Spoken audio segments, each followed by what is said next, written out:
이스라엘이여 너는 행복한 사람이로다. 여호와의 구원을 너같이 얻은 백성이 누구냐? 그는 나를 돕는 방패시요 내 영광의 칼이시로다. 내 대적이 내게 복종하리니 내가 그들의 높은 곳을 밟으리로다. 이 말씀에 의지해서 행복을 배달해 드립니다 라는 제목으로 하나님 말씀 함께 나누기 원합니다.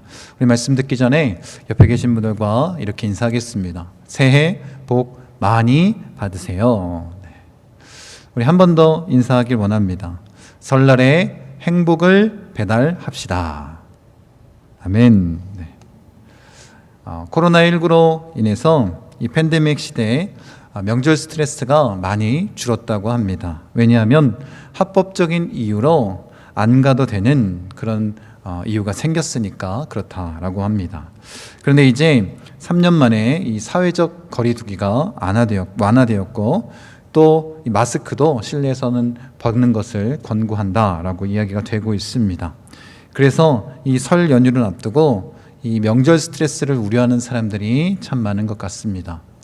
뉴스 인터뷰를 보니까 응원이고 관심인 건 다 알지만 한 취준생은 한 7년간 회계사 시험을 준비하면서 어른들도 이제 제 눈치를 보고 있고 또 최대한 질문을 안 하지만 그래도 불편하다 이렇게 얘기합니다. 또 한 청년은 솔직히 안 내려가고 싶다. 결혼, 직장, 좋은 소리도 못 듣는데 청소도 하고 또 음식도 하고 하루 종일 일을 해야 하기 때문에 힘이 든다라고 말하는 사람도 있습니다. 또 이미 스스로 많이 걱정한 상태인데 부모님들이 그런 얘기를 할 때 그것이 오히려 스트레스로 더 다가오기 때문에 힘이 든다라고 말합니다. 이제는 명절에 혼자 힐링을 하거나 자기 개발을 하는 그런 시대가 된 것 같습니다. 그래서 각 지자체에서도 이 설 힐링 여행에 대한 광고를 굉장히 많이 쏟아내고 있습니다.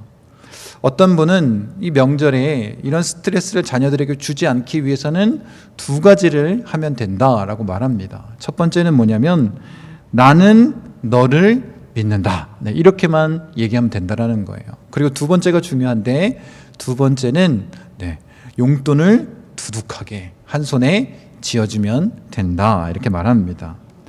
여러분 그렇다면 우리 믿는 자들의 명절은 어때야 될까? 오늘 제목이 행복을 배달해 드립니다입니다. 서두의 청년들이 아니면 아직도 많은 사람들이 이 명절에 스트레스를 받는 이유가 무엇이겠습니까? 사실 많은 사람들이 행복하기를 원하고 있습니다. 그리고 그 행복을 위해서 열심히 살아갑니다. 문제는 뭐냐면 이 행복의 기준이 문제인데 열심히 살아서 무언가를 얻을 때, 성취할 때 행복하다라고 생각하기 때문에 그런 것 같습니다. 그러니까 어때요? 직장이나 결혼에 대해서 물어보는 것이 스트레스가 되는 건 아니겠습니까? 여러분 그런데 우리의 삶은 또 우리의 삶의 행복은 열심히 살아간다고 얻을 수 있는 것이 아닙니다. 사실 지금까지 그리스도인들도 이런 잘못된 행복의 기준으로 살아왔습니다. 그래서 열심히 살았지만 정작 행복하지 않은 것 같으니 얼마나 예수 믿는 것이 힘들겠습니까? 우리가 예수님을 믿고 있으면서도 행복하지 않다면 다른 사람에게 행복을 요구하거나 의지하고 있는 것 아니겠습니까? 이것은 매우 심각한 문제입니다. 마치 벼랑 끝에 서서 그 난간에 기대어 있는 것과 같은 그런 신앙생활을 하는 것입니다. 누구도 우리의 행복을 대신할 수 없습니다. 여러분 예수 믿어도 행복하지 않고 힘들기만 하는 이유가 무엇입니까? 여러분 예수님을 믿어도 오래 믿어도 행복하지 않다면 그 행복의 기준이 잘못되어 있다는 거예요. 여러분 하나님과의 관계성에 문제가 있다는 것입니다. 여러분 예수 믿으면서도 아직까지도 배우자가 잘해주고 부모가 잘해주고 자녀들이 내가 원하는 대로 그것들을 이루어 나가고 경제적인 문제가 해결되고 몸이 아픈 것이 치유되는 것을 행복이라고 생각하기 때문에 이 문제가 발생한 거 아니겠습니까? 행복을 이런 기준에 둔다면 어떤 사람도 마찬가지입니다. 여러분 행복할 수 없습니다. 그것은 우리로 하여금 참으로 행복을 경험하는 기준이 되지 않기 때문이 그렇습니다.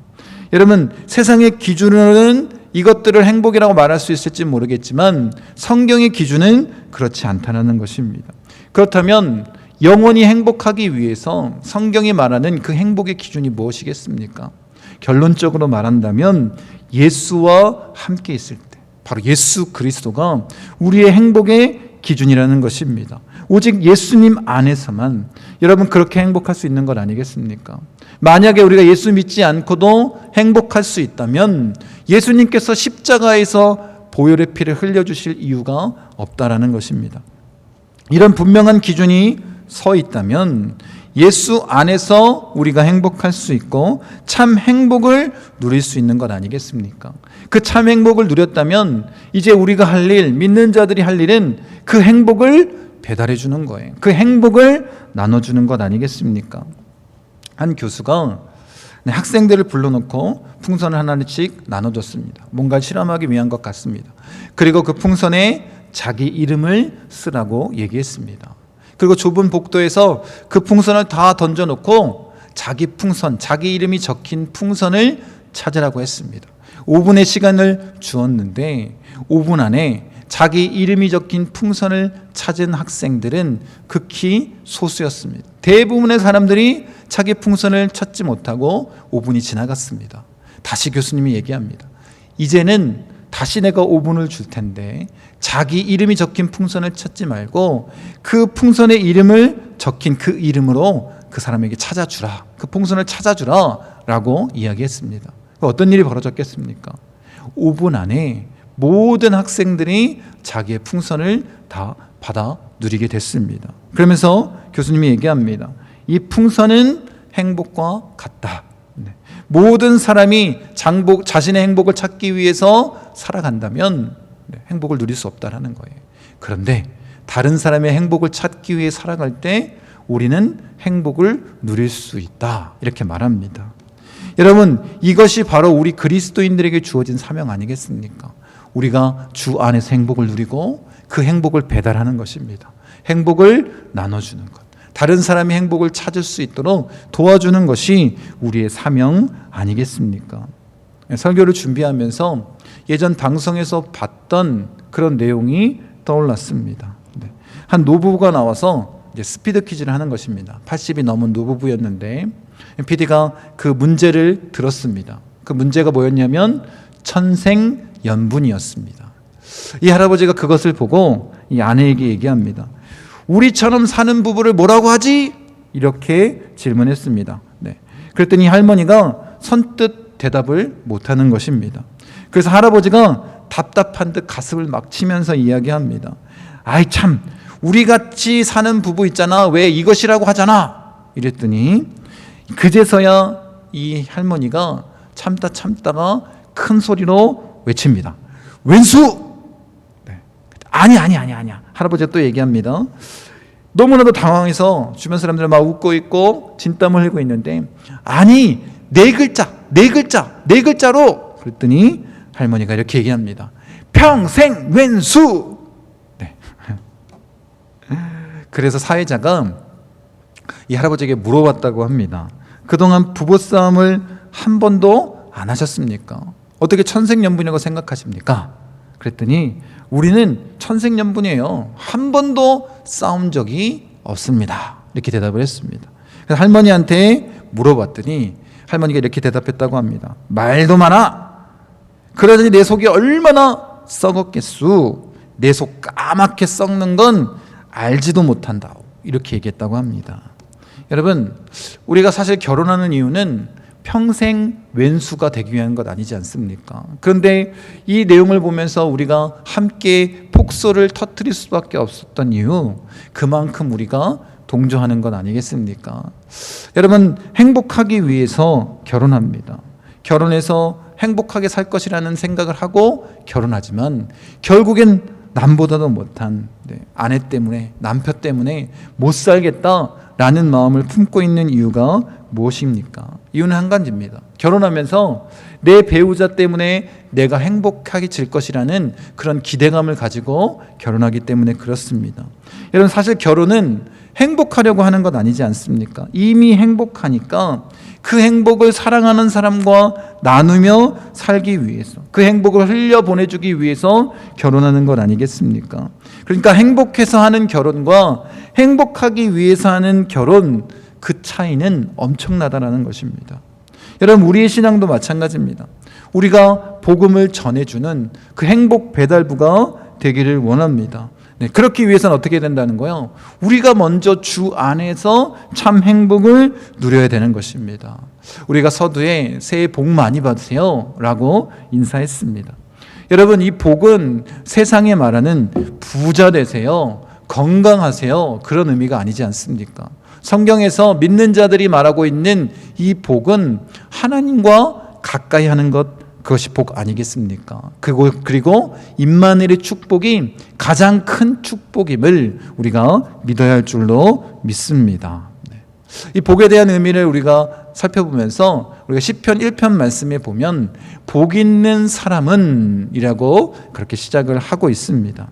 그리고 또 오늘 본문에 행복한 사람이로다 이렇게 말하고 있는데, 사실 시편 1편의 이 복과 이 행복이라는 단어가 동일한 단어입니다. 그래서 시편 1편에는 이 복 있는 사람이 되기 위해서는 악인, 죄인, 오만한 자와 가까이 서는 것이 아니라 하나님과 가까이 서는 자가 복된 사람이라는 거예요. 하나님의 율법을 즐거워하고 주야로 묵상하는 자 아니겠습니까? 그렇게 하나님과 가까이 하는 것이 복이다 라고 말씀하고 있는 것입니다. 그것이 행복이라는 거예요. 그러니까 오늘 본문에 우리가 충분히 그 행복한 사람이 어떤 사람인지를 짐작할 수 있을 것입니다. 우리가 오늘 본문 말씀 다시 한번 같이 읽어보도록 하겠습니다. 이스라엘이여, 너는 행복한 사람이로다. 여호와의 구원을 너같이 얻은 백성이 누구냐? 그는 너를 돕는 방패시요 내 영광의 칼이시로다. 내 대적이 내게 복종하리니 내가 그들의 높은 곳을 밟으리로다. 이 말씀을 읽으면서 가슴이 뜨거워졌습니다. 너는 행복한 사람이로다. 여러분, 사실 이 본문 말씀 신명기 33장 말씀은 모세가 마지막 가나안 땅에 들어가기 전에 각 지파들을 축복하고, 이 본문 말씀은 그 결론적인 축복에 해당하는 말씀입니다. 이스라엘이여, 너희는 행복한 사람이로다. 이것이 왜 가슴이 뜁니까? 모세가 선언하고 있지만 이것이 곧 하나님의 말씀임을 우리가 너무나도 잘 알고 있기 때문입니다. 그런데 참 아이러니하게 우리가 인간적인 기준으로 모세가 이렇게 행복을 선언하고 있는 이때의 모세의 상황을 보면 행복해 보이지 않는다라는 거예요. 사람이 말하는 기준으로 봤을 때는. 여러분, 인간적으로 봤을 때 여러분, 모세가 가장 원한 게 뭐였을까요? 가나안 땅에 들어가는 건 아니겠습니까? 그렇게 자신이 부르심을 받았고 그렇게 이스라엘 백성들을 이끌어왔기 때문에 자신도 가나안 땅에 들어가는 것을 원했습니다. 그런데 이 축복을 전하기 전에 이미 하나님께서 하나님의 거룩하심을 더럽혔기 때문에 어떻게 해요? 가나안 땅에 들어가지 못한다라는 명령을 들었을 때입니다. 그리고 이 축복을 한 이후에 모세는 죽음을 맞이하게 됩니다. 그러니까 지금 모세의 상황은 인간적으로 봤을 때 결코 행복할 수 없는 상황이었다는 것입니다. 그런데 뭐라고 얘기하고 있냐면 참 행복한 사람이 그 행복을 나눠주는 것처럼 축복하고 있다는 거예요. 그러니까 모세는 가나안 땅에 들어가지 않아도 내가 지금 죽음을 맞이해도 나는 행복한 사람입니다 라는 그 분명한 행복의 기준을 가지고 우리에게 말씀을 전해주고 있다는 것입니다. 그 행복의 기준이 무엇이겠습니까? 왜 그가 나는 행복한 사람입니다, 너희도 행복한 사람입니다 라고 말할 수 있겠습니까? 여러분, 이스라엘 백성들도 마찬가지입니다. 그들은 어떻습니까? 가나안 땅을 정탐하고 나서 이 정탐꾼들이 세상의 기준으로 바라봤습니다. 그 사람들의 기골장대함을 보고 거인 같은 그 모습을 보고 두려워했습니다. 눈으로만 보고 하나님을 믿지 않은 것입니다. 그래서 결론적으로 어떤 일이 벌어졌습니까? 하나님의 징계로 40년 동안 광야를 헤매게 하신 것 아니겠습니까? 그리고 20살 이상인 모든 사람들은 가나안 땅에 들어가지 못하도록 주님께서 명하셨습니다. 네. 여러분, 그러니 이 이스라엘 백성 입장에서도 그들이 행복한 사람이라고 말할 수 없다는 거예요. 그런데 모세는 분명하게 나는 행복한 사람입니다, 너희도 행복한 사람입니다 라고 축복하고 있다는 것입니다. 왜 그렇게 말할 수 있었을까? 여러분, 애굽에서 이스라엘 백성들이 너무나도 힘들고 어렵기 때문에 하나님께 부르짖었습니다. 누가 찾아왔습니까? 하나님께서 찾아와 주셨고 그와 함께 하셨고 큰 권능으로 그 10가지 재앙을 보여주심으로 말미암아 출애굽시켜 주셨습니다. 홍해를 건너게 하셨고 광야에서도 지속적으로 지켜주셨고 만나를 주셨고 물을 주셨고 메추라기를 보내주신 것 아니겠습니까? 여러분, 그래서 모세가 지금 나는 행복한 사람이로다 라고 선언하는 가장 큰 이유는 뭐냐면 하나님과 함께했던 행복의 추억들이 모세에게는 넘쳐났다는 거예요. 그것이 참 행복임을 알았기 때문 아니겠습니까? 그래서 모세가 신명기에 분명하게 고백하고 있습니다. 나는 이래서 행복한 사람입니다. 그 본문이 신명기 8장 2절부터 4절 말씀입니다.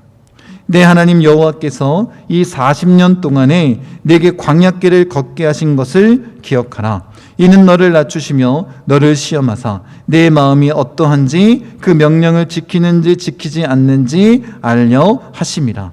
너를 낮추시며 너를 줄이게 하시며 또 너도 알지 못하며 내 조상들도 알지 못하던 만나를 내게 먹이신 것은 사람이 떡으로만 사는 것이 아니요 여호와의 입에서 나오는 모든 말씀으로 사는 줄을 내가 알게 하려 하심이니라. 이 40년 동안에 내 의복이 헤어지지 아니하였고 내 발이 부르트지 아니하였느니라. 이 말씀만 읽어봐도 왜 모세가 자신이 행복한 사람이고 너희는 행복한 사람이로다 라고 선언할 수 있었는지 알 수 있지 않습니까? 하나님께서 행하셨던 모든 일들, 이 출애굽과 홍해 또 광야에서 그렇게 헤매게 하신 이유가 무엇이겠습니까? 다른 게 아니에요. 하나님과 함께하기 위해서 하나님의 명령에 순종하는지 순종하지 않는지 그 마음을 훈련시키신 것 아니겠습니까? 그리고 분명하게 말씀하시는 게 뭐예요? 만나를 주신 이유가 무엇입니까? 사람이 떡으로만 사는 것이 아니라 하나님의 말씀으로 사는 줄을 알게 하시기 위해서, 하나님과 함께함이 참 행복임을 그들로 하여금 깨닫게 하기 위해서 그 일을 행하신 것 아니겠습니까? 그래서 어떤 은혜가 있었던 거예요? 의복이 헤어지지도 않았습니다. 발이 부르트지도 않게 우리를 지키신 것 아니겠습니까? 낮에는 구름 기둥으로, 밤에는 불 기둥으로 그렇게 말씀과 성령으로 이스라엘 백성들과 함께 했기 때문에 그들이 어때요? 그 행복함을 누린 것 아니겠습니까? 그 행복을 누렸기에 그들이 분명하게 선언할 수 있었던 거예요. 모세가 나는 행복한 사람입니다, 너희도 행복한 사람입니다 라고 말할 수 있었던 것입니다. 여러분, 그러니까 이 모세는 너무나도 행복하기 때문에 그 마음을 가지고 축복한 거예요. 내가 가나안 땅에 들어가지 못해도, 내가 죽음을 맞이해도 이 행복한 마음을 감출 수 없었던 것 아니겠습니까? 여러분, 분명한 행복의 기준, 그 기준이 세워져 있다면 우리도 모세처럼 축복할 수 있는 거예요. 세상 사람들이 말하는 부자 되고 건강한 것이 행복의 기준이 아니라 정말 예수 안에 거하는 것이, 하나님과 가까이 하는 것이 예수 그리스도가 나의 행복의 기준이라면 우리도 그렇게 고백할 수 있다는 것입니다. 어떤 환경 가운데서도 우리도 그렇게 고백할 수 있는 것 아니겠습니까? 여러분, 정말로 모세가 그 마지막에 가나안 땅에 들어가지 못하고 죽음을 맞이한다 할지라도 그가 행복할 수 있었던 이유, 그걸 또 어디서 찾아볼 수 있냐면 마지막에 하나님께서 모세에 대한 평가를 기록해 주고 있는 그런 말씀입니다. 신명기 34장 10절부터 12절까지입니다. 그 후에는 이스라엘의 모세와 같은 선지자가 일어나지 못하였나니 모세는 여호와께서 대면하여 아시던 자요 여호와께서 그를 애굽 땅에 보내사 바로와 그의 모든 신하와 그의 온 땅의 모든 이적과 기사와 모든 큰 권능과 위엄을 행하게 하심에 온 이스라엘의 목전에서 그것을 행한 자이더라. 여러분, 여기서 우리가 다른 걸 살펴볼 것이 아니라 이 한 구절만 살펴보면 됩니다. 대면하여 아시던 자요. 모세가 어떤 사람입니까? 내가 누구간데 이 일을 합니까? 라고 말했던 이 모세에게 하나님께서 하신 말씀 뭐냐면 대면하여 아시던 자요, 이렇게 말씀하신다는 거예요. 하나님이 그와 함께 했다라는 것입니다. 하나님이 그와 함께 이야기하고 그가 하나님 또 보지 않았습니까? 그런 은혜를 허락하셨다라는 거예요. 늘 하나님과 함께 서 있었던 자, 하나님이 가까이 두고 계셨던 그런 사람이 누구냐면 바로 이 모세였다라는 것입니다. 그러니까 어떻게 해요? 모세가 행복한 사람 아니겠습니까? 그러니까 행복을 전해줄 수 있는 거예요. 너희는 행복한 사람이로다. 이것이 행복이라는 것입니다. 이것이 진짜 행복의 기준입니다. 함께 하시는 하나님 때문에 어떤 상황과 환경 가운데서도 흔들리지도 않고 그렇게 행복함으로 이겨내는 것, 하나님의 권능으로 승리하는 삶을 사는 것, 그래 어떻게 해요? 기쁨이 넘치는 것 아니겠습니까? 그래서 시편 기자가 이렇게 노래하는 거예요. 시편 16편 11절입니다. 주께서 생명의 길을 내게 보이시리니 주의 앞에는 충만한 기쁨이 있고 주의 오른쪽에는 영원한 즐거움이 있나이다. 여러분, 하나님이 함께 하시기에 우리가 기쁘고 즐거움이 넘치는 건 아니겠습니까? 이것이 복이고 이것이 행복입니다. 먼저 중요한 것이 뭐라고 얘기하는 거예요? 행복의 기준이 무엇인지를 알아야 된다는 거예요. 하나님과 가까이 하는 것이 참 행복이고 예수 안에서만 참 행복을 누릴 수 있는 것입니다. 그래서 예수님께서 이 공생의 기간에 우리에게 말씀하시고 많은 기적과 이사를 나타내시고 십자가와 부활로 그것을 확증해 주신 거예요. 예수 안에 있을 때 우리가 행복할 수 있습니다. 우리가 온전히 그 은혜를 누리며 경험하기 원합니다. 주님이 주시는 참 평안을 우리가 누리길 원하고 참 행복을 누리길 원합니다. 그런데 여기서 말씀이 멈춰진다면 우리가 불안할 수밖에 없습니다. 사람이 불안한 이유가 뭐예요? 미래에 대한 확증이 없기 때문에 그런 거 아니겠습니까? 확신이 없기 때문에. 그래서 오늘 말씀을 다시 한번 읽어보도록 하겠습니다. 이스라엘이여, 너는 행복한 사람이로다. 여호와의 구원을 너같이 얻은 백성이 누구냐? 그는 너를 돕는 방패시요 내 영광의 칼이시로다. 내 대적이 내게 복종하리니 내가 그들의 높은 곳을 밟으리로다. 이렇게 말씀하십니다. 어른 세대들을 향한 축복인 것처럼 들릴지 모르겠지만 잘 읽어보면 미래를 향한 축복이 담겨져 있습니다. 당시에 이스라엘 백성들을 축복한 것이 아니라 그 미래까지도 주님이 축복하고 계신다라는 거예요. 그래서 미래형으로 말씀하고 계시는데 너는 행복한 사람이로다. 여호와의 구원을 너같이 얻은 백성이 누구냐? 그는 너를 돕는 방패시요 내 영광의 칼이시로다. 내 대적이 내게 복종하리니 내가 그들의 높은 곳을 밟으리로다. 가나안 땅을 정복하고 나서 이루어질 것을 말씀하시는 거 아니겠습니까? 가나안 땅을 정복할 그 다음 세대들을 축복하고 그 미래에 대한 축복이 담겨져 있는 것 아니겠습니까? 여러분, 그러니까 모든 염려를 다 내려놓으라는 거예요. 모세가 행복한 사람이고, 그리고 어떻게 해요? 그 모세의 다음 세대들도 행복한 사람입니다. 왜요? 모세가 하나님께서 모세와 함께 하셨던 것처럼 그 다음 세대들도 하나님이 함께 하시기 때문에 이 행복이 넘쳐나는 것 아니겠습니까? 여러분, 그렇게 하나님께서 우리와 함께 하셨듯이 여러분, 우리 자녀들, 우리 믿는 자가 그 믿음의 유산을 넘겨주는 것이 가장 중요한 것 아니겠습니까? 우리가 함께함으로 경험했던 그 축복이, 그 행복이 우리의 다음 세대들에게도 전해지는 것, 그것이 가장 중요한 것 아니겠습니까?